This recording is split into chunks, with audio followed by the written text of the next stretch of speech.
I watch mer noir journée. I watch mer noir journée. I watch mer noir journée. Yeah.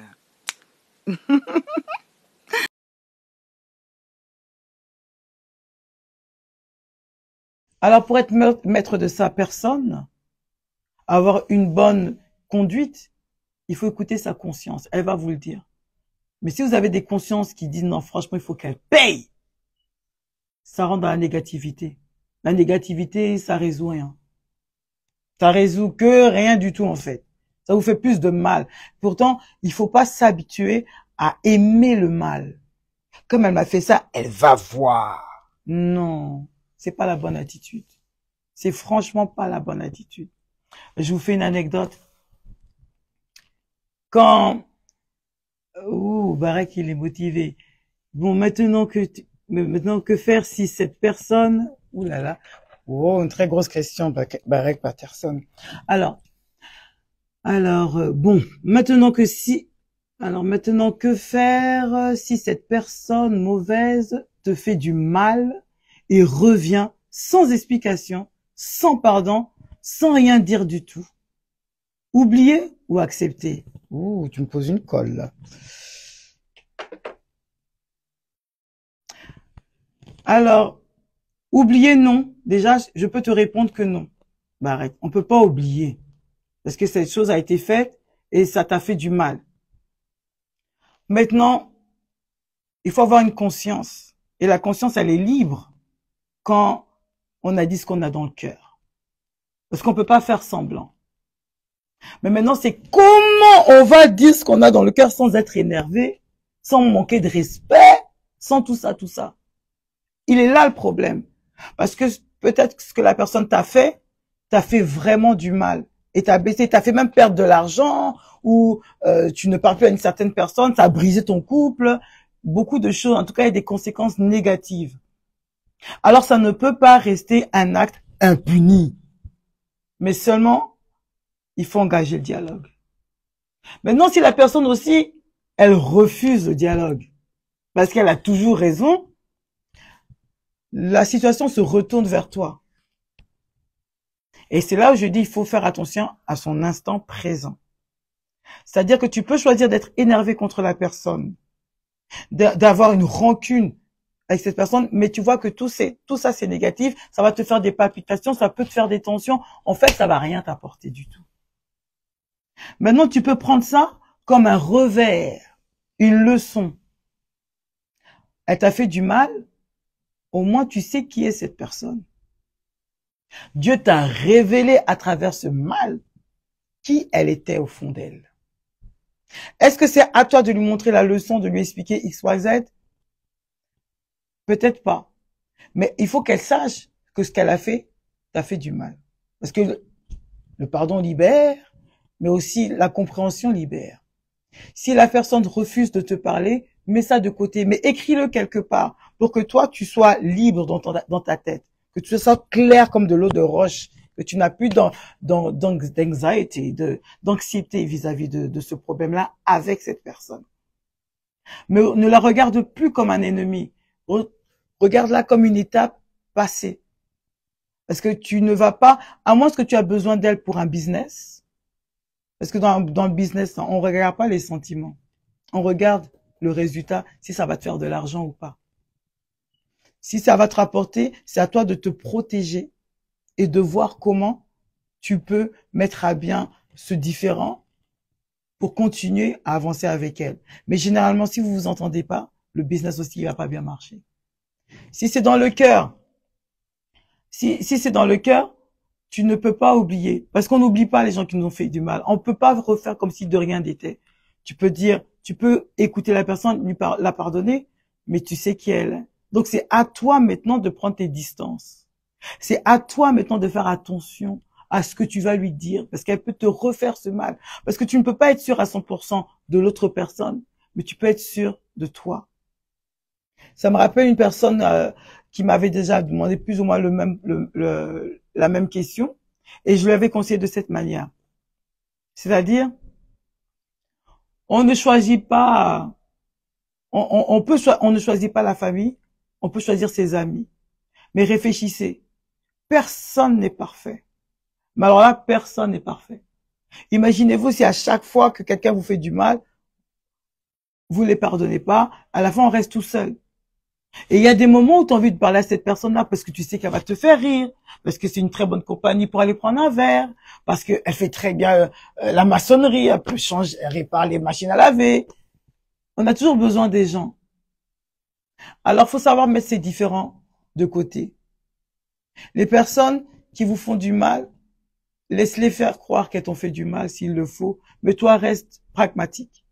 Dans le sens où tu vas faire maintenant, toi, attention à comment tu te comportes, à ce que tu dis vis-à-vis de cette personne. Parce que souvent, les problèmes nous permettent de nous éveiller et de changer. Si tu vois que cette personne t'a détruit, c'est à toi de te protéger. Ne la barre pas. Tu peux la zapper, tu peux lui faire une croix si elle t'apporte pas. Parce que dans la vie, c'est frangé. Tu m'apportes, je reste un peu à côté de toi. Parce que c'est du profit. La vie, c'est du donnant-donnant. Arrêtez de se blaguer. Même Jésus, il reste avec ses disciples parce qu'il savait qu'il a un programme avec ses disciples. Il y avait tellement des millions de gens. Il n'a pas pris tous ces millions de gens pour, même les gens avec qui il a fait des miracles, il les a pas ramenés aussi dans ses disciples. Il a fini ses trucs. Il est parti. Il laissé les autres partir. Son travail est fini. Mais s'il a quelque chose à faire avec toi, il va te garder près de lui. Vrai ou faux? J'espère que ça répond à ta question. Donc, tout simplement, regarde si cette personne, elle peut t'apporter. Si elle t'apporte pas, tu zappes. Un point, un trait. Par contre, si cette personne, elle a quand même un bon fond, elle a des choses que tu aimes beaucoup, mets tes différends de côté et prends juste ce qu'il y a de bien chez cette personne. Parce que personne est parfait. Est-ce que ça répond à ta question? Vrai, ok, yes.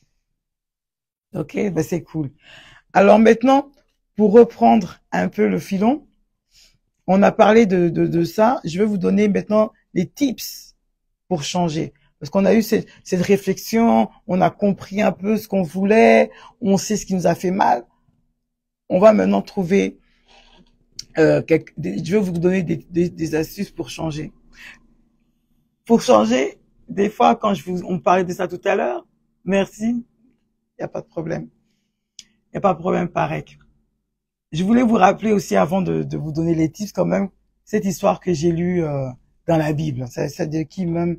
Je crois que c'est dans Actes, chapitre 9, chapitre 9, verset 1 à 19. Et je suis devenu comme si j'étais pasteur. Regardez-moi ça. Mais je trouve cette histoire très intéressante. C'est dans Actes, hein. Et ben quand vous vous rappelez de Saul, le guerrier, le tueur des chrétiens. C'est en fait dans la Bible, il y a une personne vraiment, on l'a sorti de sa maman, il a grandi, la haine contre les chrétiens. Donc lui il se lève pour tuer les chrétiens. Donc quand il va être chrétien, tu tues les Christ, tu dis quoi, tu connais les Jésus, non, il va te tuer. Il est sanguinaire comme pas possible. Il a tué tellement massacré que pour lui-même, c'est rentré dans son cœur que lui, maintenant, 100% d'accord, c'est un tueur des chrétiens. Il est OK avec ça. Il fait sa life avec ça. Jusqu'à que Jésus l'appelle, dis-toi là, tu tues mes frères. Pourquoi? Qu'est-ce qu'on t'a fait? Il y a quoi? Parlez même, c'est toi, je t'envoie, tu vas être aveugle. En 3 jours, tu vas pas avoir la vue. Donc, le sol, là, comme ça, il marche dans la rue, et il va encore aller là-bas, Damas, là-bas, il y a encore les chrétiens, attendez, je vais aller là-bas. Allez, tu vas dans ton chemin avec ton équipe, hein. Donc, les guerriers chefs des armées, c'est toi. Tu t'en vas vraiment pour tuer, mais, au milieu de je ne sais quoi, les soleils t'éblouissent tellement que la lumière te rend aveugle. Déjà, il y a une voix qui arrive, c'est Jésus qui dit, tu vas rester aveugle pendant 3 jours, X, Y, Z. Et puis, effectivement, il a fini de parler, l'envoi. La lumière s'en va, lui-même il voit plus. Rappelez-vous, ce Saul, c'était un guerrier, un défenseur vraiment contre les chrétiens. Il tue sanguinaire, le sang doit couler. Mais maintenant, on lui a enlevé la vue. Le fait qu'on lui a enlevé la vue, donc il commence à voir que non, vraiment, ça ne va pas dans sa vie, donc qu'est-ce qui se passe? Il change maintenant son avis, il se retourne vers Dieu, genre maintenant il a compris que non, il fallait pas que j'étudie les chrétiens, donc vous en parlez, vous n'avez qu'à lire le passage là. Morale de l'histoire, 3 jours après, il retrouve la vue, et quand il retrouve la vue, il a vu que vraiment c'est Jésus qui l'a retrouvé ça, parce qu'il a fait venir quelqu'un pour lui donner des, je ne sais quoi, il revoit la vue. J'accélère. Il change. À la fin, quelqu'un qui tuait avec les sangs, hein, il a compris que non, c'était une erreur. Il va vers Dieu pour s'échanger. Il s'est fait baptiser maintenant, a commis un défenseur des chrétiens. Tout ça pour vous dire quoi, en fait? Que même les plus meurtriers, ceux qui ont fait du mal, ils changent. C'est vrai, il y aura des situations dans la vie qui fait que tu es obligé de changer, en fait. Donc, quand vous êtes là en train d'accuser les autres, ma vie c'était comme ça, mon père m'a fait ça, ma mère m'a fait ça, la sorcellerie m'a fait ça à cause de wow. À la fin, quand tu as pris conscience de tout ça là, c'est qui doit changer? Ceux qui ont fait. Et il faut qu'ils enlèvent ça. Non, ça commence par toi-même. Ah! Ça commence par toi-même, je suis désolée. C'est toi qui dois vouloir le changement dans ta life. Avant d'invoquer les esprits, les wow, la jalousie. Non, c'est toi seul qui dois invoquer le changement. C'est là maintenant je peux te donner quelques exemples. Quand tu es prêt, tu as écouté ça, tu veux changer. Zéla, j'arrive avec les changements. Maintenant les tips c'est pour vraiment pour changer. C'est déjà bien connaître ses objectifs. Que ce soit dans le business, que ce soit dans votre vie professionnelle, que ce soit sentimental, avec vos enfants, la famille, il faut connaître vos objectifs. Comme dans les relations. Au début, on s'aime, c'est beau, mais après, il y aura, le bateau va commencer à chavirer, tu vas aller où? Tu veux descendre du bateau déjà? La croisière s'amuse plus, quoi. Non, il faut choisir. Donc, il faut avoir des objectifs dans la tête. Et ces objectifs-là, ils doivent être vraiment spécifiques. On vous parle des SMART, c'est-à-dire S pour spécifique, M pour measurable, je crois, A pour accountability, ou achievable, et puis c'est trop long, c'est trop des mots. Je vais vous donner des exemples. Par exemple, pour ceux qui veulent dire que ils doivent être plus heureux dans la famille, avec leurs enfants. Je vais être très heureuse. Ceux qui se lèvent pour donner parce qu'elles ont souffert avec leurs enfants, souffert avec les hommes, souffert avec la famille. Elles se disent, je dois être heureuse. Alors pour être heureuse, il faut que j'aille. Ça suffit pas de vouloir être heureuse, ma chérie. Sois spécifique dans ce que tu dis. C'est là on va vous parler des objectifs SMART. Par exemple, quand tu dis tu vas être heureux pour les mamans, parce que j'aime bien parler des mamans parce que moi-même je suis une maman de 4 enfants, hein. Donc si on peut aider nos sœurs, on va le faire. Je me dis que oui, quand je me sens souvent malmenée au départ, parce que mes petits enfants, mes 2 plus grands, ils ont bientôt 17 ans et un de 15 ans. Après, j'ai un 9 ans et une de 5 ans. Mais au départ, quand ils avaient, les deux plus grands avaient 5-6 ans, c'était galère. Quand ils étaient très petits, parce que tu peux pas les envoyer faire le ménage. Tu peux pas les envoyer, ils peuvent pas rentrer de l'école tout seuls. Et puis tu dois travailler. Et puis c'était compliqué l'organisation. Et j'étais super stressée. Je vous dis, alors là, d'un stress, vous-même, vous savez, quand on est maman, il y a beaucoup de choses dans vos têtes qui passent. Et j'en pouvais plus. Ce qui fait que ça me rendait un peu, sous les nerfs. Mais après, j'en ai eu marre d'être sous les nerfs, de toujours me plaindre. Alors, j'ai dû faire quoi? M'organiser. Surtout dans ma tête. Et c'est là, maintenant, je vous donne mes tips. C'est que je me suis dit, bon, je dois m'organiser, en fait. Mais comment? J'ai envie d'être bien, mais bien comment, en fait? Alors, je me suis dit, je vais être heureuse avec mes enfants, surtout dans la semaine, parce que c'est dans la semaine que je stresse beaucoup, puisque c'est timing. 8h, tu commences à 9h, donc vous réveillez les enfants à 6h, vous connaissez. Alors, je vais être spécifique pour celles qui m'écoutent. Au lieu de dire que je vais être heureuse avec ma vie de tous les jours, ça peut se transformer en je vais être heureuse avec mes enfants pendant la semaine. Vous voyez comment ça devient spécifique. Pendant la semaine de l'école, en m'organisant très tôt ou la veille, à mettre les vêtements sur le lit ou sur la commode, préparer la table de déjeuner déjà faite avant de dormir. Et ça, je fais de ça de peut-être entre 19h, entre 21h et 22h, X, Y, Z. Précisez chaque étape pour que dans votre tête, soit ça bien clair et précis. Et quand vous faites comme ça, vous allez voir que le lendemain, ça va être smooth. Bon, vous allez faire ça aujourd'hui, vous allez faire ça demain, le troisième jour, ça va être chaud. Parce que le diable vous attend. C'est pas parce que tu as trouvé la solution aujourd'hui que ça va être facile. Il y a le combat, c'est tous les jours. Même si tout est smooth pendant 3 jours, peut-être le troisième jour, tu seras fatigué. Quatrième jour, il y aura quelque chose qui va pas. Ah, finalement, tu as oublié d'acheter du lait, donc il n'y a plus de lait. Et tu es encore stressé. Prenez votre calme. Soyez pragmatique. À ce moment-là, il faut réfléchir 2 fois avant d'aller dormir. Que ce soit bien clair dans votre tête, qu'il y a un petit problème éventuellement qui peut se passer. Comment je peux y remédier? Comment je peux m'organiser en avance? Il faut prendre le temps de réfléchir. C'est pas de se stresser, non, réfléchir, écrire et établir un plan d'action. C'est juste ça, en fait. Après, une fois que tu as bien mis ton objectif, que tu as écrit, que tu as fait ton organisation avec un emploi du temps ou un planning, tu dois comprendre ce qui peut éventuellement te dérouter de ça. Ce qui peut, ce qui t'enlève en fait ces bonnes habitudes, ce qui peut en fait t'empêcher de prendre ces bonnes habitudes. Laziness, la paresse, se coucher tard, la malbouffe. Ça dit que tu as trop mangé peut-être un foutu banane avec un aloco, puis tu rajoutes encore un gombo avec des tripes et du viande de bœuf que tu manges à 23h, donc vraiment le sommeil éco bêta. Donc non, en fait. Ça c'est déjà, ça peut t'empêcher de te réveiller tôt. Donc peut-être il faudra que tu manges léger. Ou alors, avec des amis, tu sais que tu vas rentrer tard et tu as des choses à faire très tôt. Donc tu vas éviter de voir ces amis-là pendant ces jours spécifiques. Tu vas éviter de boire peut-être de l'alcool dur le week-end parce que le dimanche tu dois te réveiller tôt pour aller à l'église ou autre. Il faut voir les paramètres en fait. Il faut comprendre les paramètres. Comme ça, c'est toi qui vas ajuster, c'est pas eux. Dis non, je prendrai qu'un seul. Non. Après, on va te forcer. Oui, bon, comme tu es dans l'ambiance, tu vas continuer. Non, c'est pas ça. Reste focus avec ça.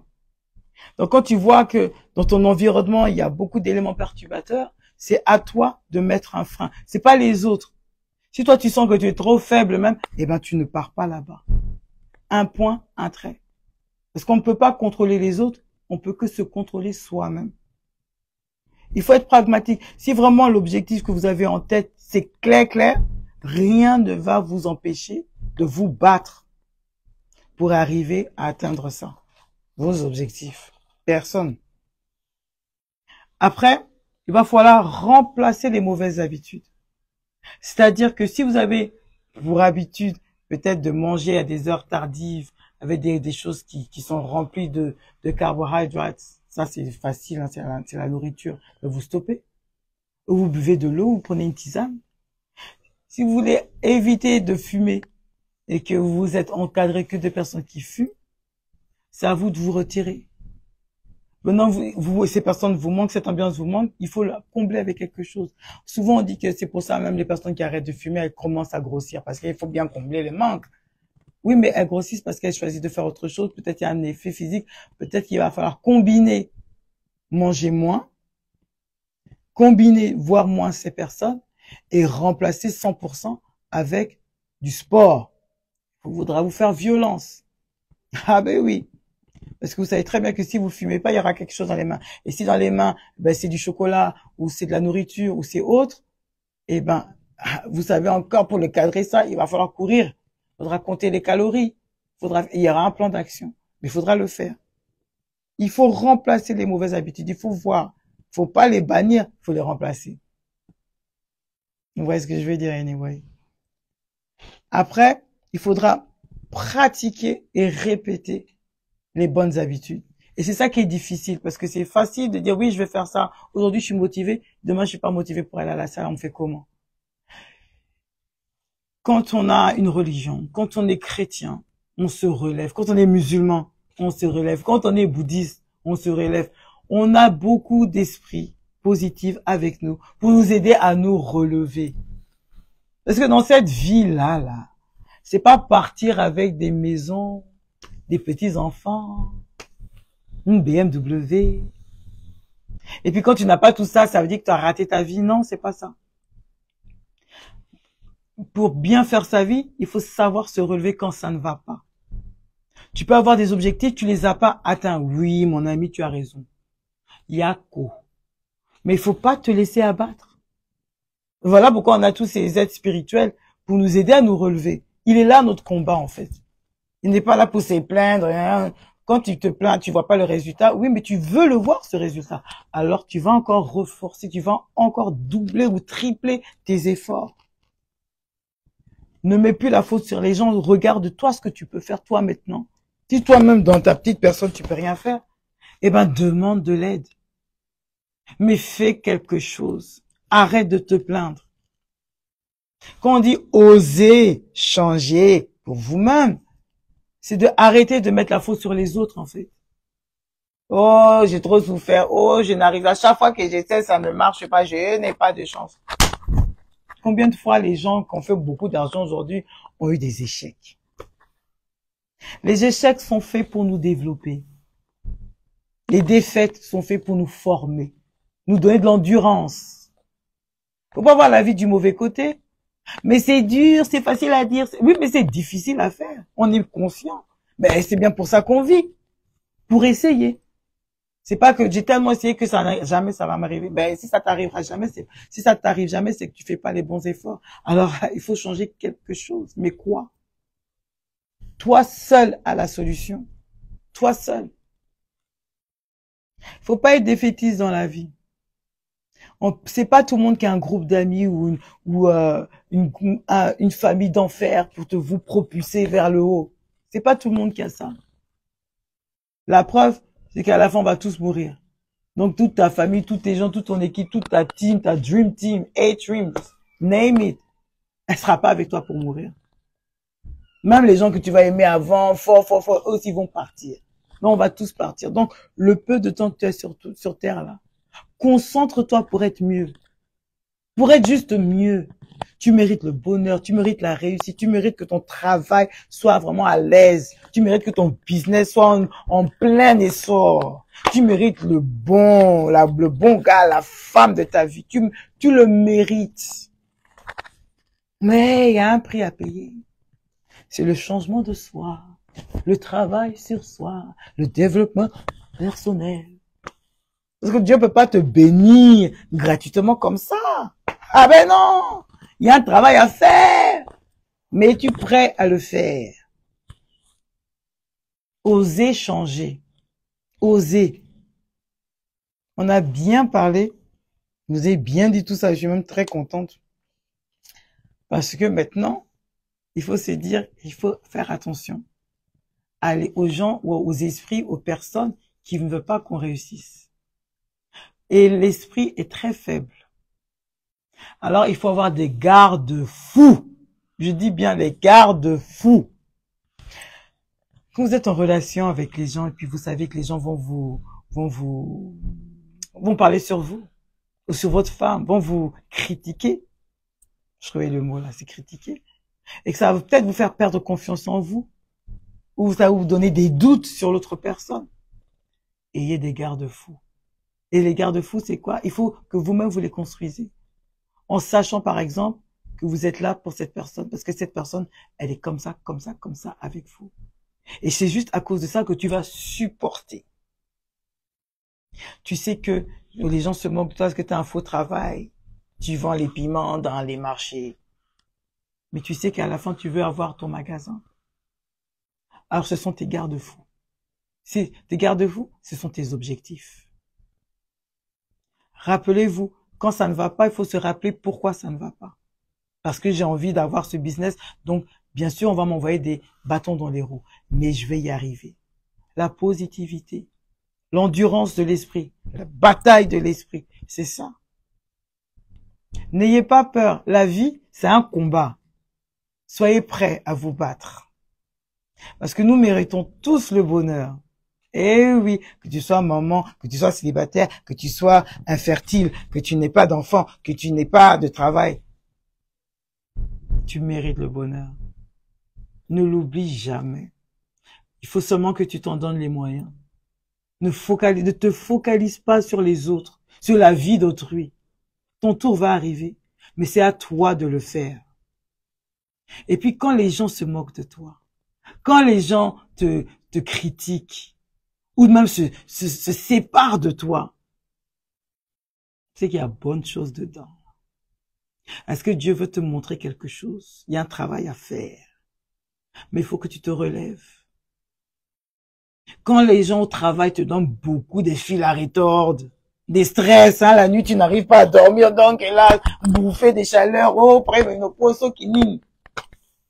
C'est qu'une étape. Rien n'est défini. Rien n'est définitif sur cette terre. Tout peut changer, même le temps qui est dehors. Aujourd'hui, il fait beau, demain, il pleut. On prévoit qu'il fera 25 degrés, surtout à Londres, ici. Oh, il fera chaud, il fera, puis c'est la pluie qui tombe. Rien n'est définitif.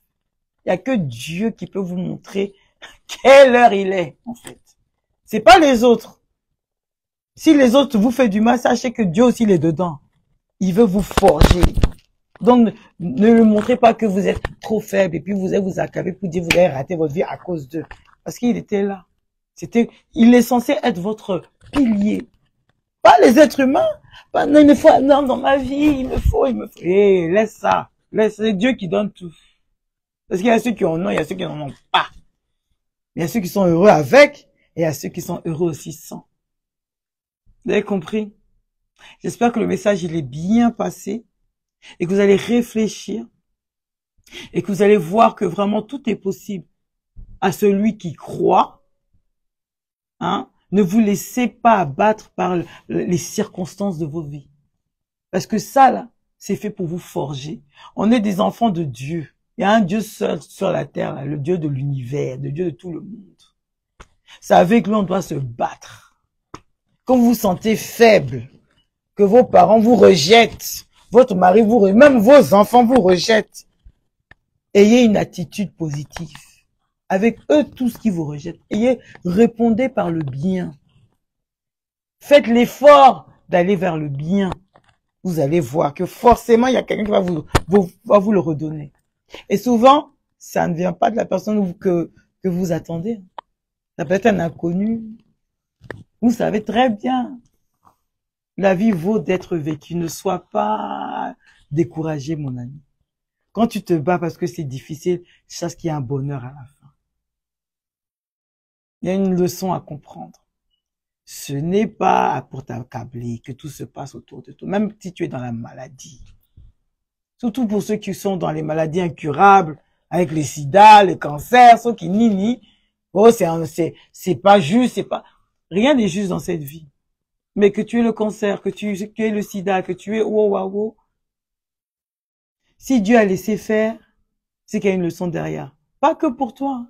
Ça peut être aussi pour les personnes autour de toi. Peut-être que toi, tu es en sacrifice, mais tu vas libérer je sais pas combien de personnes. Et pour avoir une vie meilleure. Parce que nous, ici, on souffre, ils ont à payer les factures, à chercher, s'améliorer. Pour toi, c'est bientôt fini.